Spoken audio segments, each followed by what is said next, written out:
Okay, vi vil gerne snakke om de to tekster på Memphis Station og Århundredet, som er skrevet af Johannes V. Jensen og Emil Bønnelykke i 1918 og 1906. Vi har lavet en stilistisk analyse af begge tekster og undersøgt, hvordan de forskellige ting understøtter indholdet i teksten. Så har vi svaret på, hvilke forskning om nutiden og fremtiden Johannes V. Jensen og Emil Bønnelykke spiller, og hvilken rolle Amerika spiller i de to tekster.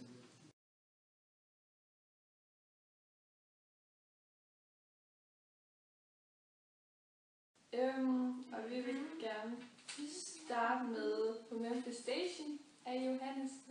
Jensen fra 1906. Og teksten er et digt, der er episk og lyrisk, og det kan man se, at det er episk på den måde, at teksten skiller en handling, der udvikler sig i Memphis. Men det er også lyrisk, fordi han snakker om sine følelser til Memphis og Danmark. Og i strofe 6 ses en opstilling af versen, hvor der skiftevis er korte og lange linjer. Og sprogmæssigt virker teksten ikke til at følge den tid, den er skrevet i, men derimod er det meget moderne, så vi tænker, at den måske er omskrevet. Derimod bliver der flere brugt videnskabelige begreber. De der videnskabelige begreber, de bliver brugt for at fremstå mere troværdigt.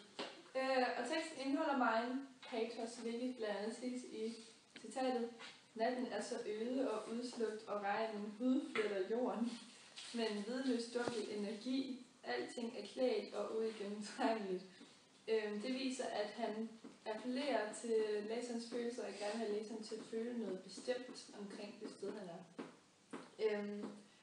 Og i teksten er tillægsord meget dominerende, hvilket ses i citatet.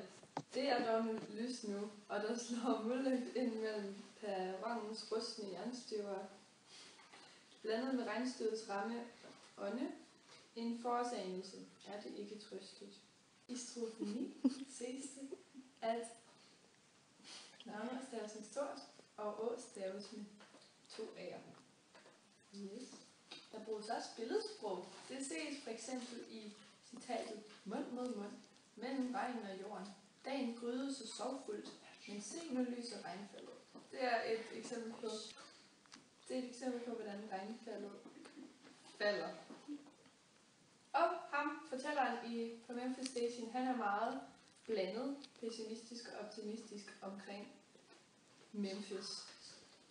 Det ses i citatet, hvor han er optimistisk. Og se nu, hvor Memphis i sin seng af oversvømmet skove vågner mod dagen. Se, hvor kæmpefloden nyder sin bukning. Mens han er pessimistisk i et andet citat, hvor der står halvt vågen og halvt blundende. Slået af en klam virkelighed, men endnu borte i en indre grus af danaistiske drømme, står jeg og hakker tænder på Memphis Station, Tennessee. Det regner. Og omkring fremtiden siger han, og vi rejser videre gennem de oversvømmede skove under regnens gabende sluser. Det er et eksempel på, hvordan han ser fremtiden.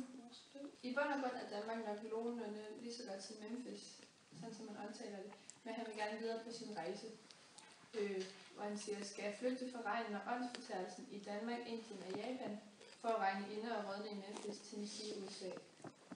Og Amerika fremstår lidt på samme måde som Danmark, fordi fortælleren gerne vil flygte fra regnen og åndsfortærelsen i Danmark, men han vil heller ikke regne inde og rådne i Memphis. Så det viser, at samme form for skæbne vil han sandsynligvis opnå lige meget, hvad sted han vælger.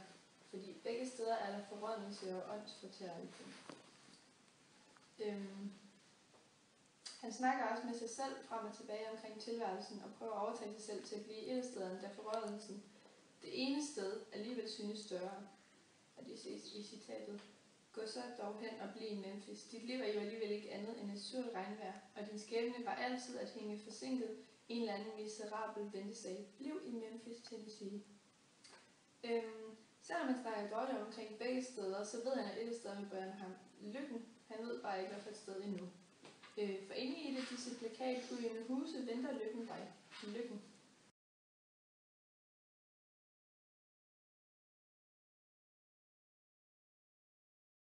Og så den anden tekst, Århundredet, og skrevet af Emil Bønnelykke i 1918.